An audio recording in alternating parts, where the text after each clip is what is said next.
चंद्रयान 3 14 जुलाई 2023 में लॉन्च किया है और इस मिशन का बजट कॉस्ट है 650 करोड़। जहां पर आदि पुरुष बॉलीवुड का एक खराब मूवीज में एक है जिसको बनाने के लिए 700 करोड़ खर्चा हुआ, उसके कम खर्चे में हम चंद्रयान 3 मिशन कंप्लीट किया है। 14 जुलाई को सतीश धवन स्पेस सेंटर जो कि आंध्र प्रदेश में है 2:35 PM पे ये रॉकेट लॉन्च हुआ है और 22 डेज में अर्थ के ऑर्बिट से लूनर ऑर्बिट तक पहुंच गया है और 14 डे के बाद एक चांद पे मिट्टी पे लैंड किया है। ये मिशन सक्सेसफुली होने के बाद इंडिया 5th कंट्री बन गया है जो मून मिशन में चांद का मिट्टी टच किया है। मून मिशन की बात करें तो सबसे फेमस मिशन है यूएस का अपोलो 11। इस मिशन में यूएस पहला ऐसा देश है जो इंसान को मून पे भेजा था। इसमें नील आर्मस्ट्रांग, एडविन ऑल्ड्रिन और माइकल कॉलिन ये फर्स्ट इंसान है जो मून पे वॉक किए थे और ये हिस्ट्री का सबसे बड़ा मिशन में एक है जिसमें अमेरिका पहला ऐसा देश बन गया है जो धरती से मून पे इंसान को भेजे थे। इसके बाद नाम आता है रशिया का बनाया हुआ ऑब्जेक्ट जो 1959 में इन्होंने क्रिएट किए थे, जिनका नाम उन लोगों ने रखा था लूना 2। ये लूना 2 ह्यूमन का बनाया हुआ फर्स्ट ऑब्जेक्ट था जो कि मून पे जाके लैंड हुए थे, पर ये लैंडिंग के टाइम एक क्रैश हो गया था। फिर भी ये फर्स्ट ऑब्जेक्ट था जो इंसान ने बनाया हुआ था, ये मून पे जाके टच हुए थे। It is the first man-made object to voyage from one cosmic body to another. Moon mission में चाइना भी पीछे नहीं था। चाइना का बनाया हुआ चैंगी 3 चांद पे लैंड किए थे और चांद से डेटा लेकर पृथ्वी तक भेजे थे। इस चैंगी 3 में लैंडर के साथ साथ रोवर भी थे जो कि चांद के सरफेस में रिसर्च किए थे और एक नए हिस्ट्री को क्रिएट किया था चाइना वालों ने। इसके बाद आता है जापान के नाम। जापान मून मिशन में आज तक 3 सैटेलाइट को भेज चुके हैं जो कि लूनर ऑर्बिट पे जाके ये सक्सेसफुली काम किया है। इसके बाद नाम आता है हमारे इंडिया का जो मून मिशन में बहुत बड़े योगदान दिए हैं। हमारा पहला मून मिशन चंद्रयान 1। इस मिशन में हम अर्थ के ऑर्बिट से मून के ऑर्बिट तक अपने सैटेलाइट को भेज चुके हैं। चंद्रयान 1 सक्सेस होने के बाद इसरो का नेक्स्ट मिशन था चंद्रयान 2। इस मिशन में 3 मुख्य पार्ट था, लूनर ऑर्बिटर, लैंडर और रोवर। फर्स्ट पार्ट में लूनर ऑर्बिटर ऑर्बिट में घूमते घूमते लैंडर को लैंडिंग करवाने के लिए जगह ढूंढेगा जिससे वो सॉफ्ट लैंडिंग कर पाए। सेकेंड पार्ट में जगह ढूंढने के बाद लूनर ऑर्बिटर से लैंडर अलग हो जाएगा, फिर सॉफ्ट लैंडिंग करने के लिए जो जगह ढूंढे थे उस जगह पे लैंड करेगा। थर्ड पार्ट में लैंडर लैंडिंग करने के बाद लैंडर के अंदर से एक रोवर निकलेगा। ये रोवर मून का सरफेस को रिसर्च करके इसरो को डेटा भेजेगा। पर ये मिशन में कुछ टेक्निकल इश्यूज के लिए लैंडिंग के टाइम लूनर ऑर्बिटर से लैंडर का कम्युनिकेशन ब्रेक हुआ था। इस कम्युनिकेशन ब्रेक होने के लिए लूनर ऑर्बिटर जिस जगह पे लैंड करने के लिए फिक्स किया था उस जगह पे लैंडिंग नहीं हुआ था, इसलिए ये लैंडिंग के टाइम क्रैश हो गया था। लैंडर क्रैश होने के बाद लैंडर और लैंडर के अंदर जो रोवर था वो दोनों ही डिस्ट्रॉय हो गया था। चंद्रयान 2 मिशन में लूनर ऑर्बिट पे लूनर ऑर्बिटर अभी भी घूम रहा है। चंद्रयान 2 मिशन में लैंडर और रोवर के प्लान फेल होने के बाद इस चंद्रयान मिशन को सक्सेसफुली करने के लिए इसरो ने चंद्रयान 3 को लॉन्च किया। इस मिशन में जो रॉकेट को यूज कर रहा है उसका नाम है LV-M3M4। इस रॉकेट में 3 stage heavy lift launch vehicle है जिसमें 2 सॉलिड बूस्टर लगा हुआ है जिसका काम है पृथ्वी से रॉकेट को स्पेस तक भेजना। फिर ये रॉकेट सेपरेट होते होते सैटेलाइट में कन्वर्ट हो जाता है। कन्वर्ट होने के बाद अर्थ के ऑर्बिट पे फिक्स्ड हो जाता है। फिर अर्थ के एक ऑर्बिट से दूसरे ऑर्बिट पे जाने के लिए बूस्ट करने से एक ऑर्बिट से दूसरे ऑर्बिट तक पहुंच जाता है। ऐसे ही एक के बाद एक बूस्ट करते करते अर्थ के ऑर्बिट से लूनर ऑर्बिट तक पहुंच जाता है।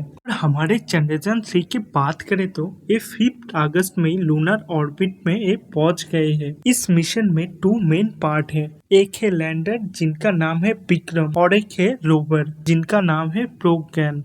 इस मिशन में लूनर ऑर्बिटर का जरूरत नहीं होगा क्योंकि पहले वाले चंद्रयान 2 मिशन में हम लूनर ऑर्बिटर को भेज चुके हैं, जिसमें चंद्रयान 3 में जो लैंडर यूज हो रहा है वो कम्युनिकेशन कर लेंगे। हमारे इस मिशन में लैंडर सॉफ्ट लैंडिंग कर पाए, इसलिए बहुत सारे फीचर इसरो ने ऐड किए हैं जो आप वीडियो को पॉज करके देख सकते हो। और हमारे लैंडर मून पे लैंड करने के बाद 14 दिन रिसर्च करेगा। इसमें पृथ्वी का 14 दिन, चांद पे जाके एक दिन हो जाता है। हमारे चंद्रयान 3 को इसरो साइंटिस्ट ने चांद का साउथ पोल में लैंड करने के लिए प्लानिंग किया है। इस पार्ट में अभी तक कोई कंट्री पहुंचा नहीं है। ये भारत एकमात्र ऐसे देश है जो साउथ पोल पे फर्स्ट लैंडिंग करने जा रहे हैं। और साउथ पोल के बात करें तो ये चांद के कोलेस्ट पार्ट में एक है, जिसमें टेम्परेचर बहुत कम हो जाता है। इस पाथ में लैंड करने का मेन रीजन है पानी मिलने की चांसेस हो सकता है।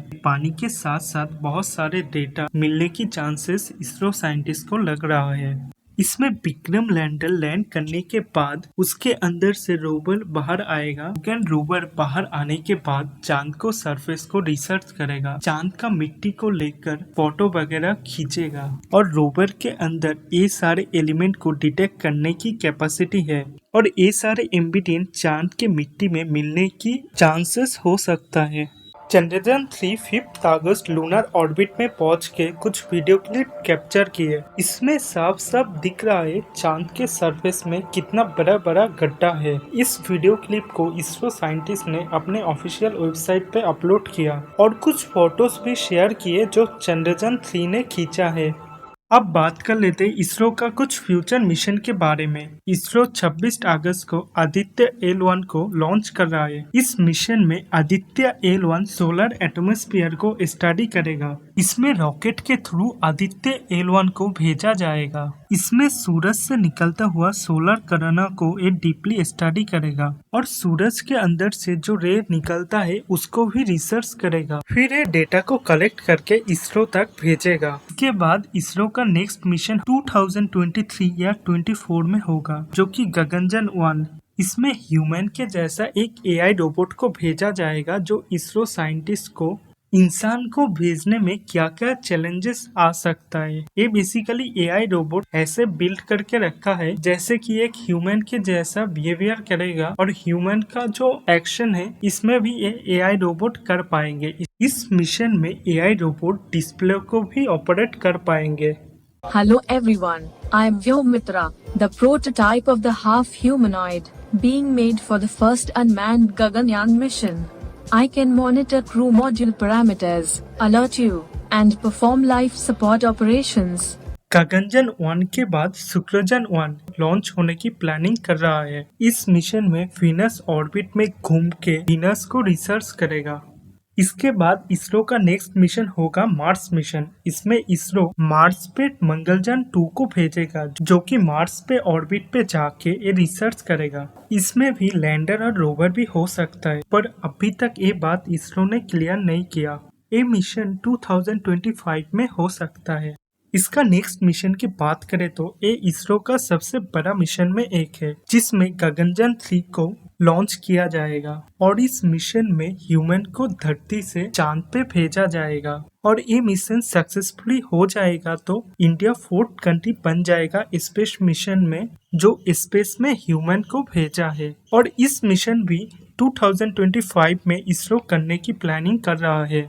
हमारे चंद्रयान 3 लॉन्च होने के बाद रशिया भी रॉकेट लॉन्च किए मून मिशन के लिए। 10 अगस्त में ये लॉन्च हुआ था, जिसका लैंडिंग टाइम फिक्स्ड हुआ था 21 अगस्त से 22 अगस्त तक। इस मिशन में लैंडर का नाम उन लोगों ने रखा लूनर 25 और ये मिशन को साउथ पोल में लैंडिंग करने की प्लानिंग किया था, जहाँ पर हमारे चंद्रयान 3 लॉन्च हो रहा है। जब ये लैंडर ऑर्बिट पे पहुंचा तो ऑर्बिट चेंज करने के लिए इस दौरान कुछ टेक्निकल इश्यूज के लिए इसका कैलकुलेशन कुछ अलग हुआ और ये लूनर ऑर्बिट से सीधा मून पे जाके क्रैश हुए। इस वीडियो चंद्रयान 2 का सेकंड वीडियो है। फर्स्ट वीडियो इस थंबनेल पे टच करके देख सकते हो। आपको वीडियो अच्छा लगे तो लाइक करना, कमेंट करना और शेयर करना। जाते जाते आपको थोड़ा भी अच्छा लगे तो आप सब्सक्राइब भी करके जाना।